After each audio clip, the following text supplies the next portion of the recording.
Hi, this is Neil Satin, the host of Relationship Alive. I just wanted to take a quick moment to say that if you find this podcast helpful, please consider making a donation to help support the podcast. You can do that by visiting neilsatin.com/support or texting the word support to the number 33444 and following the instructions, and you can choose any level that feels right to you. Thank you so much in advance for your help in ensuring that this podcast can continue. I also wanted to mention that if you haven't picked it up yet already, you can grab my free top 3 relationship communication secrets. These are communication tips that you can incorporate easily into how you communicate with your partner, and they're based specifically on things that will help you grow closer and more connected to your partner, even if you're communicating about something challenging. You can get that by visiting neilsatin.com/relate or texting the word relate to the number 33444 and following the instructions. All right, on with the show. Hello and welcome to another episode of Relationship Alive. This is your host, Neil Satin. On the show, over and over again, we've addressed issues at the core of how to do relationship well. And nothing is quite as important as how we communicate with each other. And there are a number of skills that you can learn to improve your communication and ways that you can learn to perceive what's actually going on within you so that what you communicate actually is generative and has meaning and can take your relationship somewhere. One of the largest game changers in how we communicate came about from Marshall Rosenberg with his nonviolent communication, which we may refer to in this show as NVC. And today's episode is all about learning how to use not only nonviolent communication, but as you'll see, a form of embodied nonviolent communication that can totally transform how you see what you're communicating about, how you see your partner, and your ability to collaborate on a relationship that actually meets your needs, meets your partner's needs, and leaves everyone feeling all the much better for that. We're going to have a detailed show guide as usual. You can get that if you visit neilsatin.com/rivers, and you'll know why it's rivers in just a moment. Or you can text the word passion to the number 33444 and follow the instructions, and we'll get you a guide to today's show. So today's esteemed guest is Max Rivers. Max is a marriage mediator, and he and his partner developed a form of mediation that's all about helping couples in conflict come to the table and their huge struggles, and also see conflict as an opportunity for connection. And you've heard me talk about that over and over again on the show. And you're going to learn today why Max's model is so effective at doing just that. So without any further ado, Max Rivers, thank you so much for being here with us today on Relationship Alive.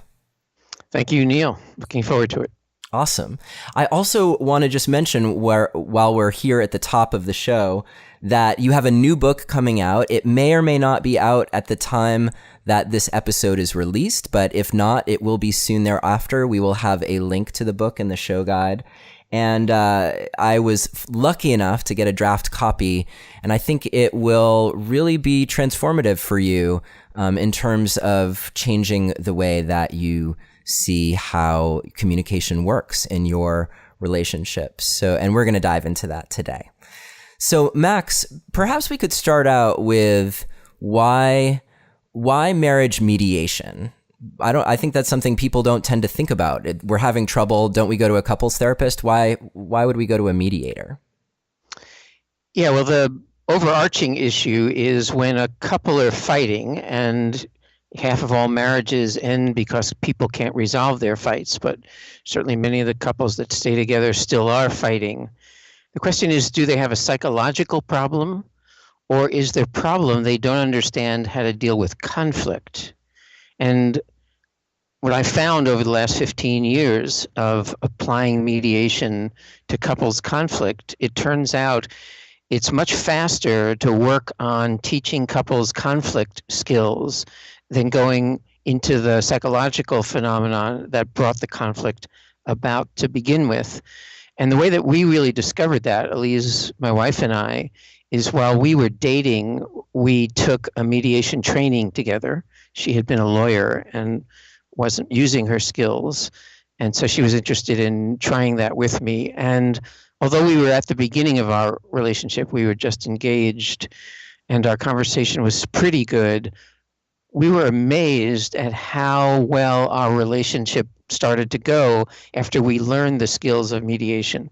And so as we developed that process inside of our relationship, we saw how valuable this could be for other couples and started to develop a process for how to teach this to couples, how to teach the skill of kind of self-mediation to couples.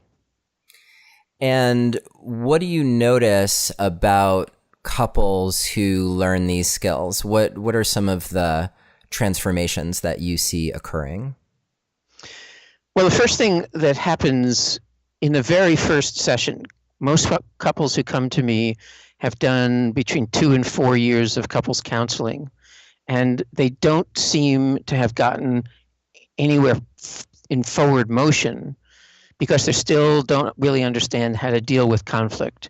And so in the first session, and I guarantee my first session, I'm so sure that just the switch out of the therapeutic process, which in most couples ends up with them diagnosing each other and judging each other, the switch from that to understanding how to create win-win solutions, how both parties need to get out of the idea that there's something wrong with the other party or that the other party's wrong in what they're saying, and work toward resolution, which our definition of resolution is everybody communicating their needs clearly, identifying what they are, communicating them, and everyone getting their needs satisfied. And so in the first session, I pick 1 or 2 of the items that couples start out with. And in 15, 20 minutes, I can identify what the needs are, do a quick negotiation so that both parties can see that without changing partners and without their partners changing, they can actually get their needs met. And at the end of the first session, it's fun for me to say, okay, so this was a guaranteed session. Did this have any value? And consistently, couples say, I feel like a huge weight has been lifted off my shoulders. Awesome. So everyone gets their needs met. Can we talk for a moment about what do you mean by needs? Because isn't that the problem with people in conflict, that their needs are incompatible on some level? Well, that is the way that we talk about needs in the public. The wonderful thing which Marshall Rosenberg added to the conversation is this idea he came up with that everything that motivates us in what we say and in what we do are what he called universal human needs. And they have certain qualities. One of them is they're always positive in their intention. Another is that they're life-affirming. And another is that they are the truth of the person speaking. They're the relative truth, but they're the definitive truth of each person. And so we're not talking about wants. We're not talking about what you don't want. We're not talking about behaviors. Needs don't actually refer to other people. We're talking about what your deep truth is and where your existential satisfaction lies. And so when I say both parties are satisfied, I don't mean they got their way. I don't mean that it ends up looking the way they expected it to look. I mean that we've dropped down out of the story and the judgments that people tend to have about each other, especially if they're in conflict, down into their own deepest truth. Another way of saying that is into their heart's desire, which is an embodied experience. So we're not talking about something that happens inside your head that you think about. We're talking about an understanding, a felt sense of what's true for you. And when both parties are able to drop down into this embodied sense of what their deep truth is and share that with each other, first of all, it creates instant intimacy. You've probably heard the saying that the word intimacy can be broken into the sentence, "into me you see." And so if you let the other person see deeply into your heart's desire, and you show curiosity and interest in their heart's desire, you've got about 90% of the job done. I actually got into this business because I'm very good at solving problems, and I never get to do it. Because once all the needs are laid out on the table, there's kind of this alchemical thing that happens that basically any two people with open minds and open hearts can solve any problem that comes in front of them. So the problem with conflict isn't that the situation is too complicated, or like you said, that their needs are in conflict, because needs are never in conflict. Universal human needs aren't. If I have one desire and you have a different one, that's just what's true about the two of us. So help me.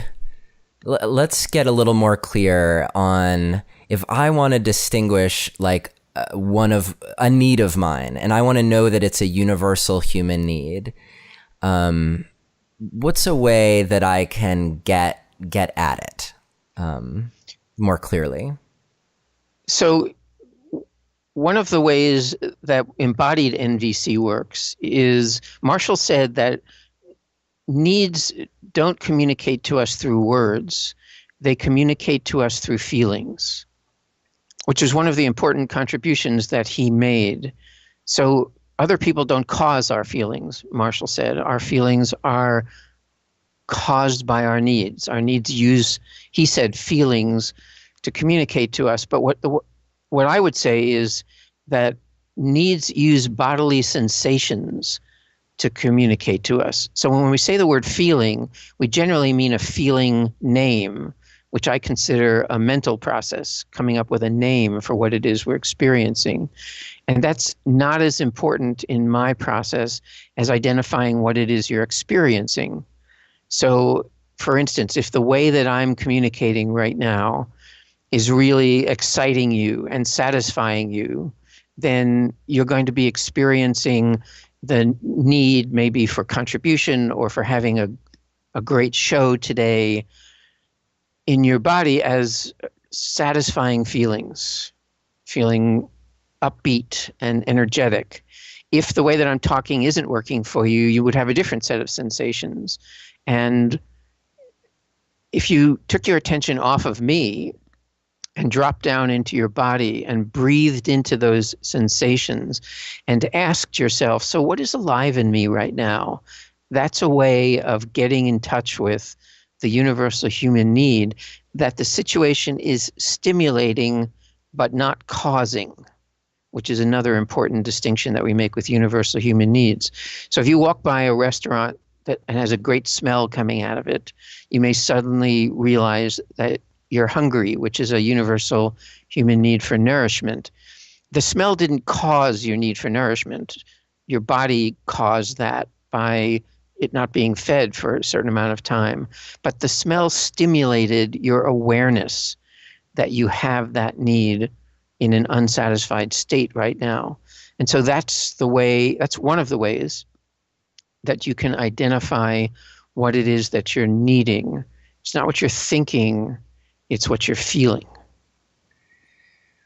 Okay, and let's say, I don't know why this example is coming to me, but let's say one partner is thinking I need you to give me some space. Like, I need you to get off my back. You're always like harping on me, and right. I just need to breathe. Is there a way of clarifying a need in a situation like that, where it feels like the need is somehow mixed in with a request? Yeah, well, unfortunately, in English, you can use the word need when you're not talking about a universal human need, as you just did then. Mm-hmm. So the sentence, I need you, is clearly not a need because needs don't refer to other people.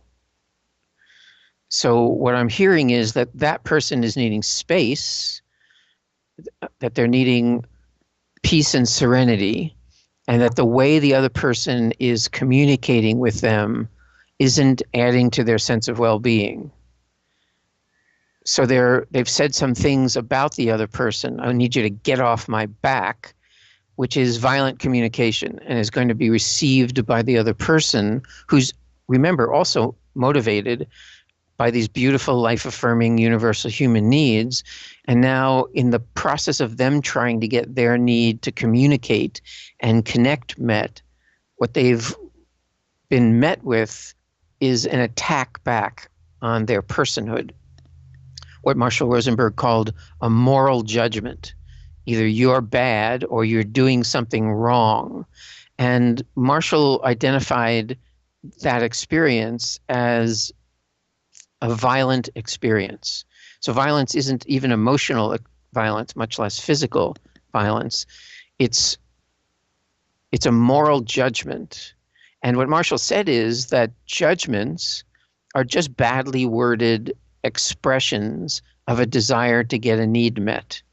And so one of the things I teach my couples is how to listen to a judgment, recognize that, as Marshall said, there's no information about the person being judged in a judgment. They're just trying to get their beautiful needs met. But the person speaking the judgment is expressing a desire to get a need met, which the current situation is not satisfying. And you want to be able to use the judgment through empathetic listening for feelings and needs, to help the speaker identify what it is that they are needing. Because if you communicate your need as a judgment, your partner doesn't hear a need, they just hear an attack. And there's the beginning of conflict instead of satisfaction. Yeah, great. So, and then I'm curious, that act of transforming a judgment into a need, what's one way of doing that? Yeah, this is a really fun thing that I discovered in working with couples, because I have the person they're being judged right there, and I witness judgment over and over and over again, particularly in my first sessions. And it turns out that the question I asked was, why do sometimes we just ask for what we want? And why do sometimes we communicate our needs as judgments? And so I watched that in my own relationship, and I watched it in my couples at the beginning of our practice. And what I noticed is there are certain needs that have a particular emotional valence to them. They turn out to be needs that consistently went unmet during our childhood and our earlier relationships. And because we kept asking for them, because when we're little, we just assume that all of our needs are going to be instantly met, and some subset of our needs consistently go unmet, we start to come up with the conclusion that some of our needs are forbidden to us, either because they're bad needs. There's like some church processes that say that certain of our needs are sinful, or there's something wrong with me, and for some reason nobody wants to meet this need in me. So I guess this need is forbidden. And we try to live without that need, but the truth is our psyche wants us to have the full range of these beautiful universal human needs. And so when a situation arises where one of these forbidden needs is wanting to be expressed, the problem is where it's forbidden to be expressed, because every time we've asked when we were little, the answer was no. And so we're in kind of a bind. And what the psyche does is it reverses the content of the need and communicates the opposite of what it is we want. So how many times have you seen someone in a fight with somebody they really care about say, I never want to see you again? You know that's not true. Right. Of course, they do want to see you again. They just can't figure out how to get their needs met. And so they're actually saying, I do want to see you. I just don't know how to get my needs met with you. And so the easiest way to identify what it is that your partner is needing, in particular, these very powerful forbidden needs, it's the opposite of the content of the judgment. So you have to duck the judgment yourself with the understanding that there's no information about you in the judgment, and then try the reverse. So if the person says, you're a cold person, what is it that they're wanting? Warmth. I need warmth, yeah. Yeah. And if they say that they don't want to touch you, what is it they're wanting? They're wanting to be held. And it goes on and on. Now, the psyche is very complex, as you know, and it can construct some very artful reverses. And so there is art to identifying what the reverse of a judgment is, but pretty much any guess you make that's the opposite of what the person is saying is going to reverse the direction from conflict into connection. Yeah, I experimented with this because I was reading some of your book when Chloe, my partner, and actually when this episode airs, she will finally be my wife because we're getting married in less than a month now. Oh, mazel tov. Thank you very much.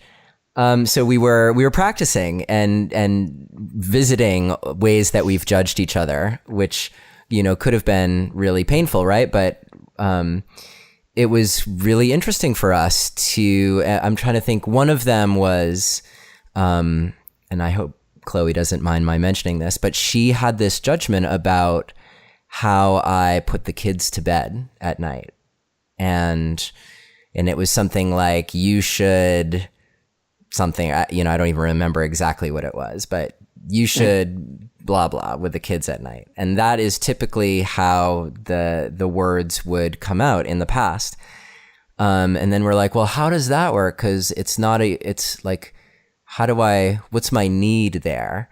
What we arrived at was that her need was actually a need for connection with me. But I'm curious to hear your take on that, because maybe we missed a nuance in the artistry of converting judgment into need. But yeah, well, that's a beautiful need, and it's often the one in relationship which is trying to get met in various ways. Marshall said that there's only one curse word in NVC, and that's should. That expecting the other person to behave in a particular way limits their ability to be truly who they are. And co-parenting is a really interesting and challenging process for couples because nobody really knows how to do it. But each of us were raised in some particular way, which either worked for us in some ways or didn't work for us in others, but created patterns in us. And so understanding what it was she feels when she's watching you do what it is that you do is a great way to touch into what it is that she needs. Now, another step that I've added into Marshall's process, he had kind of a 4-step process, noticing what's going on, which he called observation, seeing what it is that you feel, which he called feelings, identifying the need, and then making a request of the other person. And the problem I had with especially that last step is I'm trying to get couples away from glomming their attention onto the other person and what they're doing wrong, because that ends up bringing up our forbidden needs in the form of a judgment. And so once you identify what it is that you're feeling, what I do with clients is I ask them to breathe into those feelings. Notice where the sensations are without bothering to identify them with words. Breathe into them to make them as big as they possibly can. And essentially identify what is alive in them. That was a word that Marshall used a lot. Notice what's alive in you. So we're not talking about a particular word, but sensations, heaviness, lightness, excitement, depression, whatever. And then the question that Marshall didn't ask that I like adding into the process is, what is that sensation what do these needs inside of you want from you? So heart that has a desire for whatever these feelings are, what is it that it's asking of yourself? And the answer that comes out of that question is unbelievably powerful, because most of the needs that we have, we can actually satisfy on our own. And what people have a tendency to do when they get in relationship is offload the responsibility of their needs onto the other person, which is a setup for being disappointed. And so I'd be curious what it is that she's wanting from herself in being both a partner to you as you parent and a co-parent with you in relationship to the children. And the answer to that question will bring up a lot of beautiful information about what it is that she's really desiring. And some of it you may be interested in helping to satisfy, and some of it may just be about what's going on for her. And again, we'll create a sense of intimacy with the two of you as she shares what's truly going on inside of her. Yeah, that's making me want to go get her, but she has something else that she's doing right now. We'll revisit this, and maybe I'll add it on at the end of the interview. I'll be able to be like, surprise, this is what Chloe said. Yeah, the one thing that was particularly impactful when we were having this conversation was that when she got to a statement of, I really need connection, and for her in that moment it was like, I really need to connect with you. There was like such a softness and tenderness that came with that, where it felt like at least one of the deeper truths around this situation. Undoubtedly, there is some stuff around co-parenting and all of that. But it was profound, you know, how that her finding that need underneath the you should blah blah blah was actually really powerful and connecting for her, just to speak that. Yeah, and you've identified one of the ways that you can tell when you're at the need-based level. When we were in mediation school, they didn't teach us needs. We added NVC into our mediation practice later when we started practicing with couples. But even in mediation school, they used to say, at some point in a mediation, when you've gotten it right, it feels like the room changes. The quality of the light becomes softer. People's voices become softer. That sense of love and loving kindness shows up because that's what needs are. They're about love and loving kindness. I just had a session this morning. This was the 6th session I did with the couple. When they came in the first session, they were so angry at each other, and just everything out of their mouth was a judgment. What I call trench warfare, when couples call each other names constantly and judge each other and don't think anything of it. And that was about 8 weeks ago. And this morning, at the beginning of the 6th session, I asked them, so how's it been over the last 2 weeks since our last session? And she said, it's been all about kindness. It's been so sweet. And that's that same sensation that you got in that one exchange. And I live that in my relationship with my wife. It's like there are just no hard edges, because the idea that anyone is doing anything wrong or in any way being bad is just banished from the arena of communication. Inside of a container of NVC is what I call this field of non-judgment. And it's such a sweet place to live, where anything that you say lands in this field of non-judgment, so that the other person just accepts it into their heart with excited curiosity about what the beautiful need is going on inside of you. even if the form you chose to communicate it makes it hard to tell, when you really understand embodied NVC and use it in your relationship, it just looks like the only thing going on here is needs, needs, needs. And it turns out that that's true. And the fact that they're life affirming and beautiful and the source of all human satisfaction, that's really where you want your attention to be. Yeah, Jeff Zeig on the show recently talked about this term that he coined called Topia, which is how he describes love. And Topia stands for taking obvious pleasure in another's happiness. And I thought of that when I was reading in your book about that feeling of having your needs in the open, like knowing for you exactly what your needs are and having the trust with your partner that you're going to hear what their actual needs are. And then the pleasure that you take not only in seeing those needs met, seeing your partner meet their needs and having your own needs met, but as you show up for each other, that becomes a way of amplifying that kind of pleasure in your relationship. Absolutely. You know, the last chapter in my book, which I'm just about finishing, is what I call mature relating.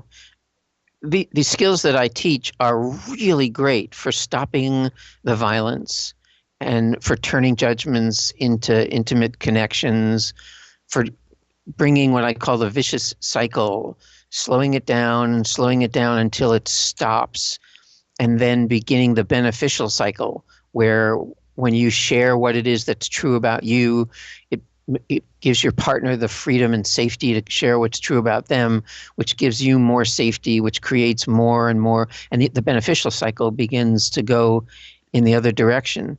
And what I realized as I was trying to write about the experience of mature relating, where there's just no question about anybody doing anything wrong or bad, is there are really no role models out in the culture for what it looks like to do this kind of relating. It's like the closest they come is at the last scene, they say, and they lived happily ever after, because it's like the culture doesn't know what that looks like.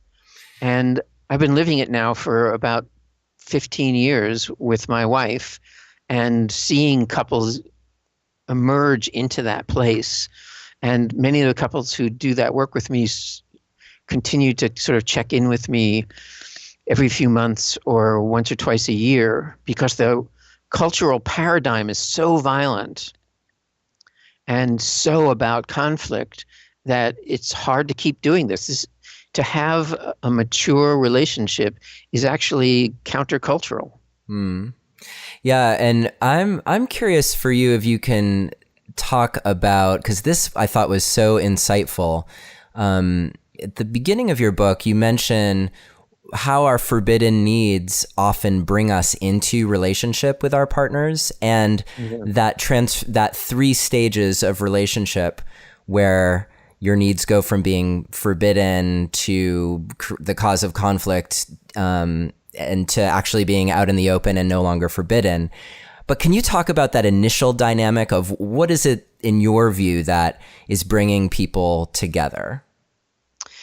Yeah, so I'm a hypnotist and an NLP, neuro-linguistic programmer, as well as a marriage mediator. And I needed to do that because it turns out that needs and feelings are not conscious things. They're unconscious things. And so discovering how the unconscious motivates us seemed like was an absolute necessary piece of understanding how to do relationship. And what I've come to understand is that we already talked about how forbidden needs get formed in your childhood by needs consistently going unmet. So your conscious mind goes, okay, so I can't have that. No problem. I'll do without it. So let's say I was raised in the 50s as a male. So I was essentially told feelings are not allowed for you. If you express feelings, we're going to beat the crap out of you in elementary school until you get it, that you're not supposed to have feelings. And I go, fine, I'm smart. Computers came online. I don't need them. I don't need feelings. And I would have been fine, I thought. My conscious mind thought. then you get to a place where you're wanting to find a life's partner.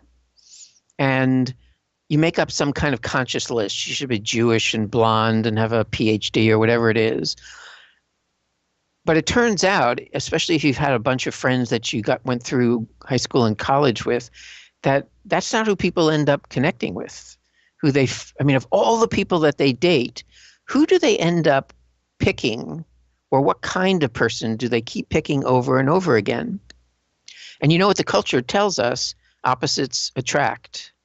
And the way I would say that is the psyche is not part of the bargain that it's okay to live without this other half, or whatever, for easy numbers, let's call it half of the universe of human needs. What it does is it goes and finds someone who's so good at meeting those needs that you don't even have to ask. Because remember, you can't ask, it's forbidden. And so the kind of person I was attracted to were women who were really good at expressing feelings and loved it when I expressed my feelings and made it incredibly easy to have feelings present without my having to really talk about feelings because it was forbidden. And so what I believe is that our forbidden needs are the ones who pick our spouse. They pick a person who's good at the needs that we can't get met on our own. And the infatuation period is that time when your forbidden needs are being flooded, which is such a satisfying experience. These needs have gone unsatisfied for decades. And now suddenly, every time you're with this person, those needs in particular are completely being met without your even having to say anything. Why would you want to be anywhere else in the world?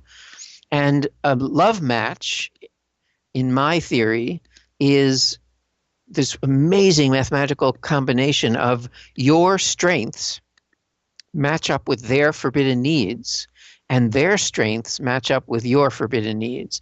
And the whole time the infatuation period is going on, without either of you having to ask, you're getting the full spectrum of your needs met. And that's an experience of the fullness of human life. So yeah, one thing that was really interesting for us was looking at the beginning of our relationship and how we lit each other up as a way of trying to see into what our forbidden needs might be. Is that something that you recommend? Yes, that's a beautiful expression of this truth, and doing it in that positive way. The problem is that the next step is, because it's so effortless, that part of the love relationship, we invite that person into our life with the expectation that, okay, well, my other relationships were tough, but this one is effortless, and so it's going to continue to be effortless. But the thing that you're not noticing, or that most of us don't notice, is that we're inviting somebody into our life who's incredibly different than us. And we've actually never communicated with them about the things that are hard for us and the things that are hard for them, because we didn't have to when we were apart. And so relationship is really about difference. And we kind of gloss that over when we're getting our needs met. But it's essential for people to understand that the core value of relationship is difference. That the reason we want to be in relationship with these people ultimately is because they have the difference that we need. And what happens when you move in with them, and then you suddenly find it's actually kind of difficult to live with somebody who's so different than you are. And we begin a process, which is the second stage of relationship, which should be discovering each other's differences and learning how to get the benefit of them. But this culture doesn't treat difference that way. Witness ye the theater piece that happened last November that they're calling a presidential election, was essentially, from my perspective as a needs-based mediator, a demonstration of how we deal with difference in this culture. We basically deal with it with violence. And so suddenly this difference that, as you say, brought up this aliveness in you, after you move in together, has the potential for creating unending conflict if you don't understand how to get the benefit of that difference. And what we begin to do is a process of trying to change that person into being more like we are so that it will be easier to live with them, which would be a terrible thing if you succeeded, because first of all, you need that difference. And second of all, if both of you succeeded, you would just switch places. There was a Seinfeld episode where he goes out on a date with a woman and she orders cold cereal in a restaurant for dinner. And he's like the only person in the world who does that. And the next morning he says to his best friend, George, I finally found what I've been looking for all along. It's me. And by the end of the week, they don't even bother breaking up. They're so bored with each other. That isn't who you're looking for. You have you. Relationships are too much work to bring another you in. What you need is the other. You need the opposite.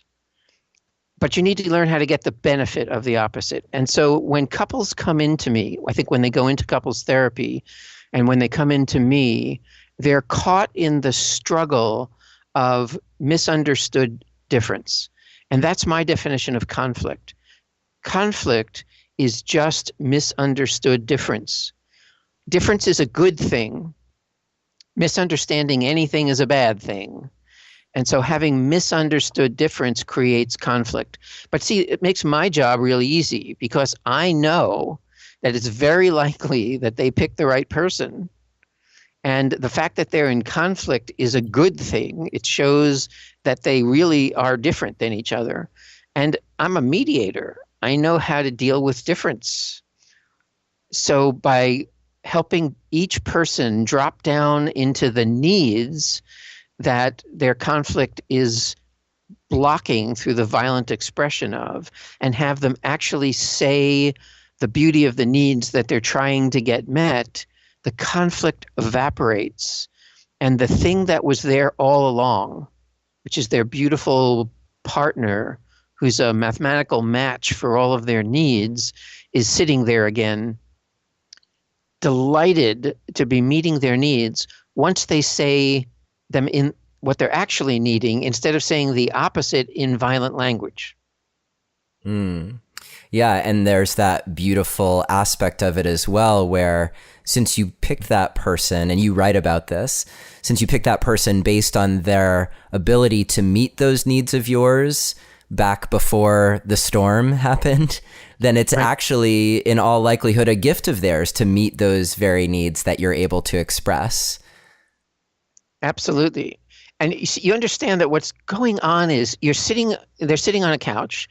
The person sitting on the couch there not only loves you, adores you, and can gift you the way that you experienced during the infatuation period, which I consider God's gift to let us try before we buy. It's like that infatuation period isn't just a generic thing. It's what it would feel like to actually be in mature relationship with this particular person. So not only are they sitting there waiting, loving you, but as soon as you actually tell them the thing that you want, what I'm really wanting is physical contact. I'm really just missing being held, to the person who loves holding, they are so delighted to be invited in to do the thing they love doing. But the person who's afraid of asking for it because it's forbidden believes, and I had this happen in a session just yesterday, this couple have been married 23 years.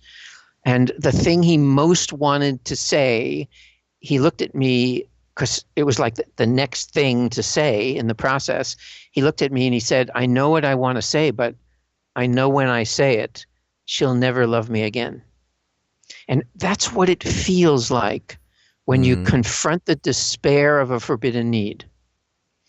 And I said to him, you know what? I have a sneaking suspicion that you're going to be surprised by her response. So he said it, and she threw her arms around him and began kissing him because he asked her for the thing she'd been dying to do for the last 8 years that they've been fighting. She finally got permission to do it. Wow. What is your experience with couples, especially when they come into you and they're really angry? And so, and maybe you'd even hear, I mean, one thing we talk about a lot on the show are conflicts around sex, let's say. And, so one partner comes in and says, need, I need to have sex more with you. Right. And the other partner says, well, that's great. I'm not like, I need you to leave me alone. So there's their version of their conflict. So I'm curious to know how you would distill that into needs. And even if maybe the additional note of one person just really being pissed off and well, I don't want to meet your needs. I'm angry at you, or it's, I've been hurt for too long, or that sort of thing. Right. So there's a bunch of really interesting questions in there. Great. Let me answer the anger one first. When a need goes unsatisfied, one of the sensations that we have are going to be unique to whatever the need is.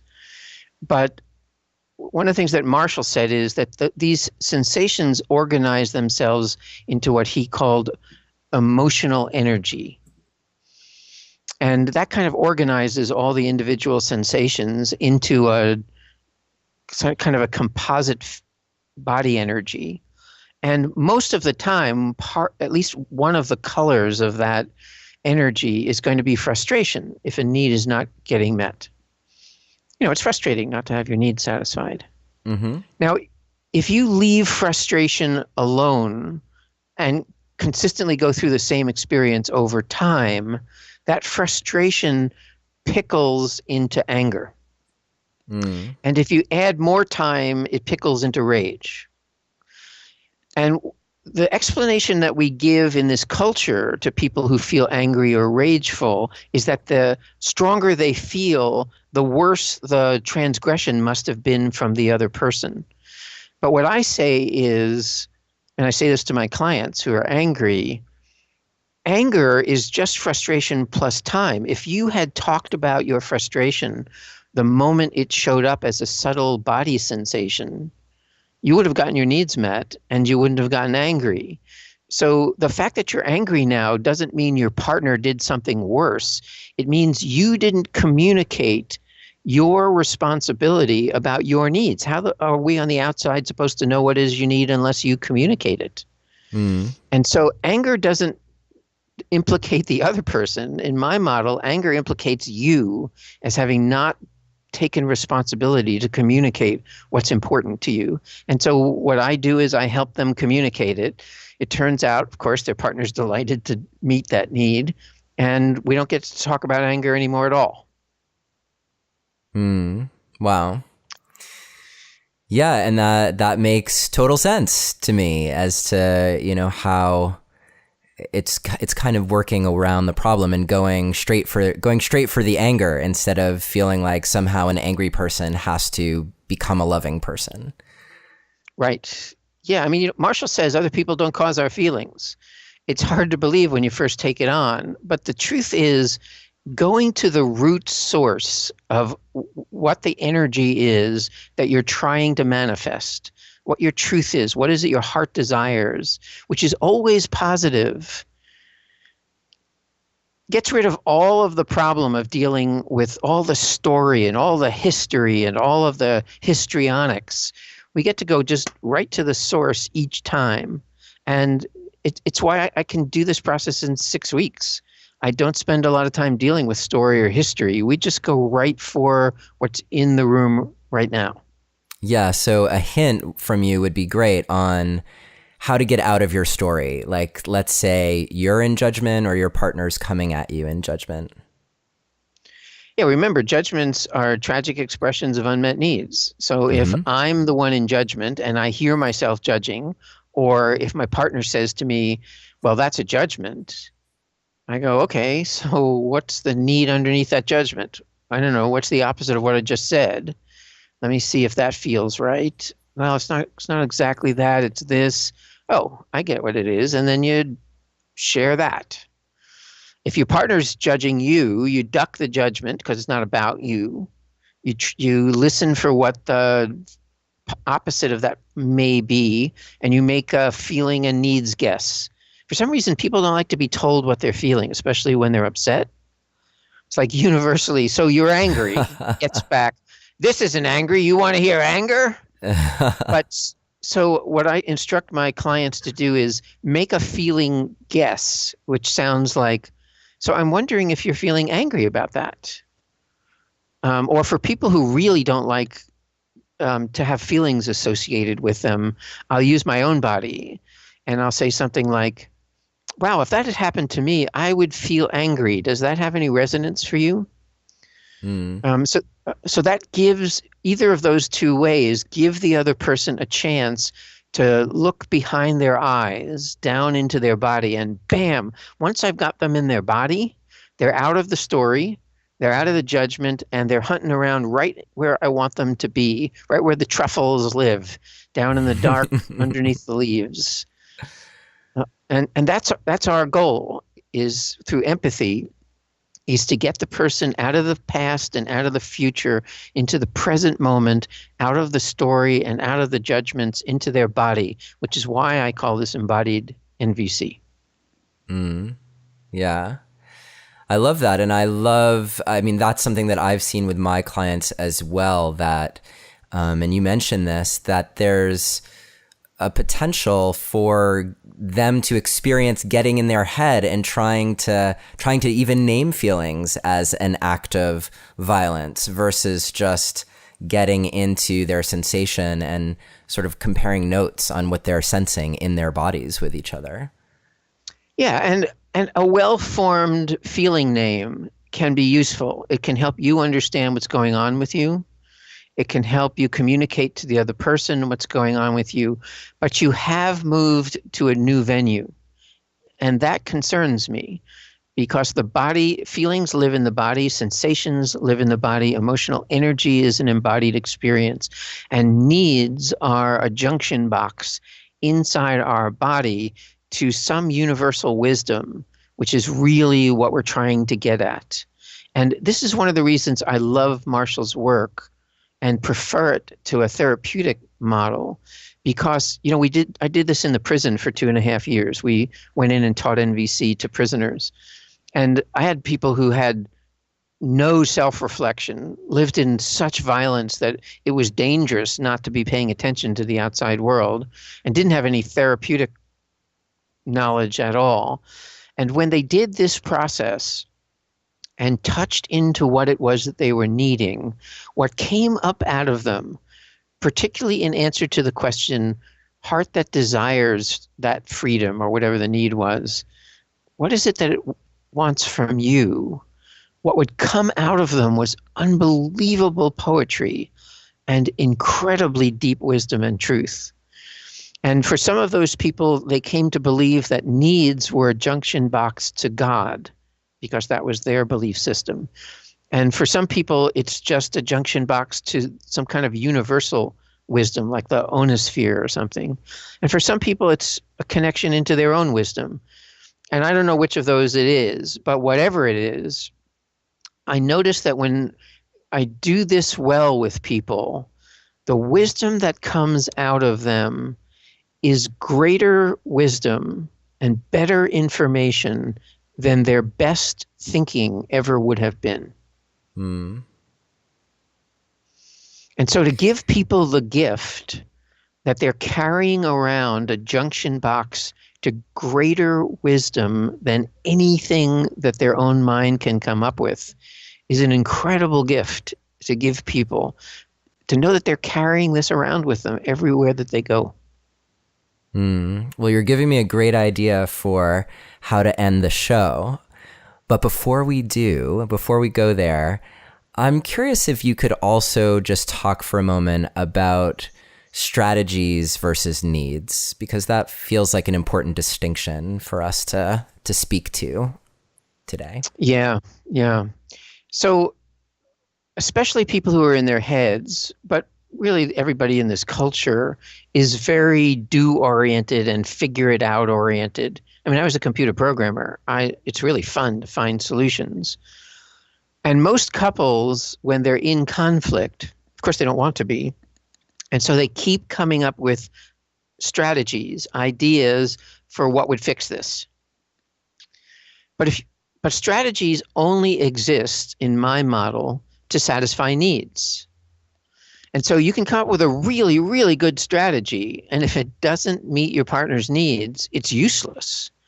In my book, the illustration that I have for this is a couple standing back to back, each throwing darts in opposite directions, and you can see in the back of the picture, the dartboard is actually on a completely different wall. And that's what most conflict is like. Like throwing a really perfect dart throw to the wrong wall is going to be useless. Mm. And so I keep couples from talking strategy until all the needs are out on the table. Because if you leave a single need off the table and someone suggests a strategy which doesn't satisfy that need, that creates conflict. The other person's need to be seen and understood is not met by them even offering that. So it's important not to go to strategy before you understand the needs that are present. However, needs are incredibly flexible, by the way. There are 1,000 strategies that will meet any need.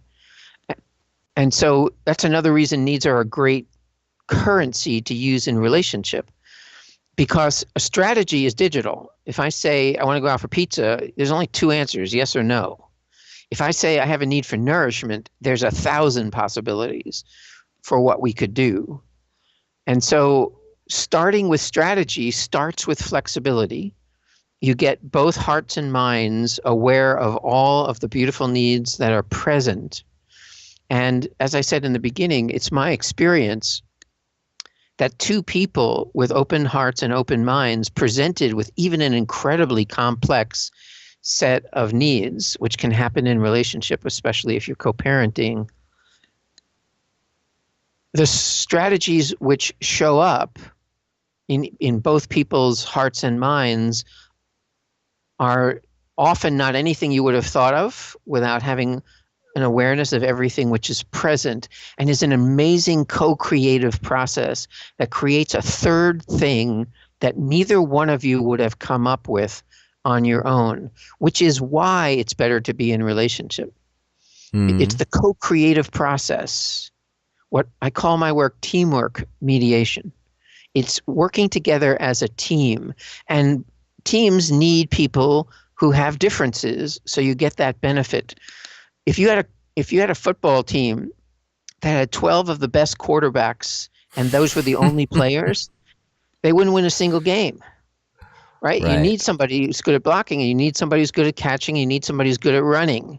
And in a relationship, it's the same way. All the things that you're good at, mazel tov, bring them fully into your relationship. But also, you need the needs of your partner. So what I discovered 6 years ago, or realized, is I was thinking that my needs are great and my wife's needs are kind of a pain in the ass. They were in the beginning. But as I got better and better at understanding them and meeting them, I began to understand that they were it was satisfying for me to help meet my partner's needs. Marshall says that we're hardwired to enjoy meeting each other's needs. And so 6 years ago, I had married my wife 12 years ago, but 6 years ago, I married her needs because they are mine now, and they double my opportunity for satisfaction. And that's the way to think about your partner's needs. Love is not a zero-sum game. If your partner gets their needs met, that doesn't mean there's less for you to get your needs met. It means there's more because you're now in a relationship with a satisfied person. Yeah. And they're much more likely to be interested in satisfying your needs. One quick point of clarification. How do you know when all the needs are on the table? It's a great question. Well, one of the ways is you get that feeling in the room that there's truth present. The process that I teach couples is another way. Couples have a tendency to try to do negotiation as a dialogue, and that doesn't work very well because the first person gets out a part of one of their needs and the other person responds to a part of one of theirs, and neither party feels satisfied. So my recommendation when you're doing a needs-based negotiation is you pick the person whose turn it is and you give them a whole turn, which means they describe everything they possibly can about what's true for them. And you let them know that what you understood of what they said, and you say, did I get it? And they say yes or no, and they keep going until you say, okay, did I get it? And they say yes. And then you say, is there more? And you do what my wife and I call in our process together, listening them down to silence. So at some point you say to them, okay, so I got it. Is there anything else you want to tell me? And they kind of search around in their body and they look up at you and they say, no, that's it. That's how you know you've got all their needs on the table. And then maybe you take your turn, or maybe you say, you know what, I want to sit and digest that. So why don't we talk about this some more after dinner? And maybe I can take a turn. Great. Yeah, I love that. Listening down to silence. It sounds so peaceful. And I can imagine, I see this all the time. There's a satisfaction that comes out of one, being asked, is there more? I think that really helps the person being asked feel like they're being heard and like their partner is curious and actually cares, and hopefully that's true. And on top of that, there is that satisfaction of like, no, actually there isn't any more. Like, you got it all. Thank you for that opportunity to like be in full expression of who I am in this moment. Yeah, and in mediation school, they call that excited curiosity. And, that's what we do when we date. This new person sits down opposite you and you're like, wow, who are you? And needs are constantly changing. So you don't know who your partner is. You don't even know who you are, right? If I were to ask you, what are you needing right now? You would have to go look. So this dispels the misunderstanding that you can know your partner so well that you don't have to ask anymore. The great thing about needs is they make it clear that you need to stay curious and stay excited, positively excited about what the beauty that they're bringing, the beautiful needs that they're bringing into this field of non-judgment with you. And if you understand that their satisfaction will bring satisfaction to you, it's such a fun game to play. Yeah, that makes total sense to me. And how, since those needs are constantly emerging and re-emerging, that would definitely keep things from getting boring, in your relationship, if that's what you're paying attention to, rather than just like, well, I know my partner likes French cuisine, and I know my partner, like, where it just becomes a list of facts about your partner. It's a much more exciting exploration to be in. And remember, because this is something that goes on inside of you, when you share it or when you ask it to be shared, you're creating instant intimacy. And so in those moments in the 23rd year of your marriage, if you look up at your partner and you go, uh-oh, we're becoming one of those couples that sit in the restaurant and don't talk to each other. What can I do about that? You know what you can do about it. You get curious about what it is that they're feeling and needing right now in this moment. And it creates instant intimacy. When Elise and I were in long distance relationship in the beginning of our relationship, we did that at the beginning. We would sit for 15 minutes and just ask each other, so what's going on for you? What is it that your heart desires? And at the end of 15 minutes, after not being together for a week or two, we felt instantly deeply connected to each other. Perfect. So that is, I think, a great way for you to take us out today. Before we do, Max, how can people find out more about you and your work and your book, which, if it's not already out, it will be out momentarily? Yeah, so my website is themarriagemediator.net, themarriagemediator.net. And you can see videos there of couples right before they do their first session and right after, and couples and students talking about the impact that this has had on their life. There's a big yellow button that you can make an appointment with me. I do about 80% of my practice at this point over Skype. I have clients all over the country. I did my first international mediation a couple of days ago. And there's you can make your own appointment there. You can learn everything you need to know on themarriagemediator.net. Great. And we will have a link to that in the show notes. As a reminder, you can get those by going to neilsattin.com/rivers, or you can text the word passion to the number 33444 and follow the instructions, and I will send you a link to download the show notes for this episode and all of our other episodes. And Max, your book, at this point, it looks like the title is Tired of Having the Same Old Argument, which I love. Is that still the working title of your book? It's the working title, but my editor says that I shouldn't try to title it until we've written the whole book so we know what it is we're titling. But Right. Whatever it is, it'll be accessible through my website. Great. And we'll make sure we let people know, too, when your book's ready to launch. I appreciate that. Yeah, sure thing. I mean, your work is so valuable, and I love the way that you're coming at building teams within a relationship and getting people on the same page. We've had Sheila Heen from the Harvard Negotiation Project on the show, and Erica Fox, who's also involved with them.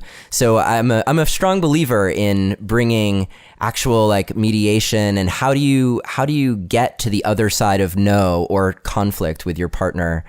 And your way seems so intrinsically connecting that I think it's really beautiful for couples to learn, and also for people who are bringing that just to their relationships wherever they be. I love to say in the first session, couples are real pissed at each other, and I say to them, you might want to record this session because we're going to be having a lot of fun.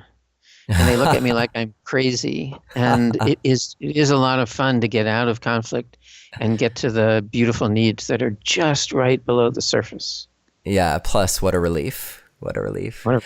Yeah. So with that, I'm wondering if you could just, I want you listening to have an experience of answering that question of what is it that your heart desires of you right now. So Max, maybe if you could just guide us through the quickest of processes to get at, like, what do we need right now and what is it that our heart's asking of us?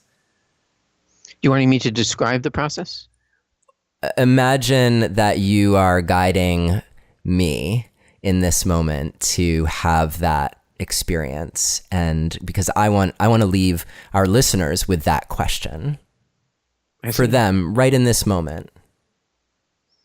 Okay.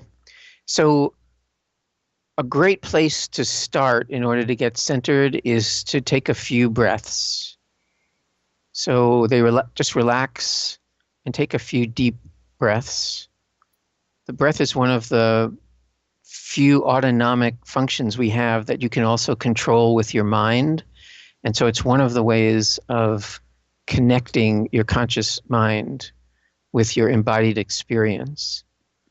And then just allow your attention to move into your body without any judgment or any expectation. And just notice what sensations, what your experience is, where you are right now.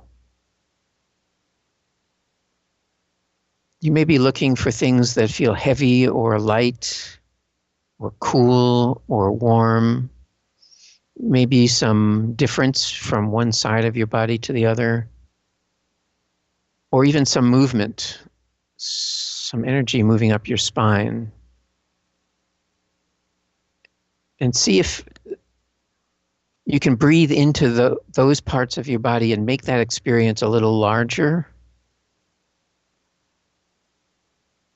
And let that be something which is alive inside of you. And imagine that it has some deep desire for you, that it is positive in its intention, that it wants to affirm your life and manifest exactly what it is that you're wanting. And it knows precisely what it is that you desire. And see if you can get the message from it, what it is that it desires for you in this moment. And what it is that it's asking of you so that you may have that.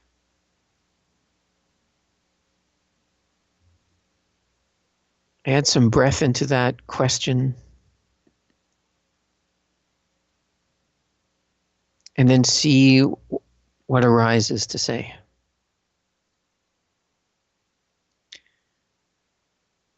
And if you come up with something which feels true, which has a beauty to it, and it's something that you haven't shared with your partner, take a risk and share that with your partner, just as something which is alive in you. Share it with the intention of them seeing what's true about you. And imagine that they're delighted to know about what's true about you, because you are their true love. And every bit of truth that they find out about you is more for them to love.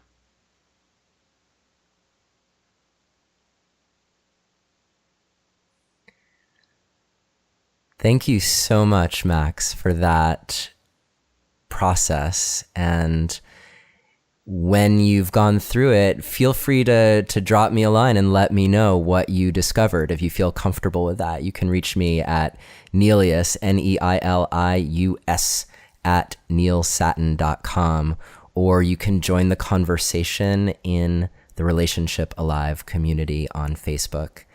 Thank you so much, Max Rivers. It's been so great to have you here on the show. Really appreciate your contribution. It's been my pleasure. Thank you for listening to another episode of Relationship Alive. If you like what you've heard and want to make it easier for other people to find out about us, please take a moment to subscribe to our podcast and to rate and review us on iTunes. If you have questions or comments or want to continue the conversation, you can always join our Relationship Alive community Facebook group. And for more information about today's episode, visit us online at neilsatin.com/podcast. Or you can always text the word PASSION, PASSION, to the number 33444 for more information. Finally, do you have a burning question that you're hoping we can have answered here on Relationship Alive, either for a future or past guest? Let me know and I'll see what I can do. Take care and see you next time.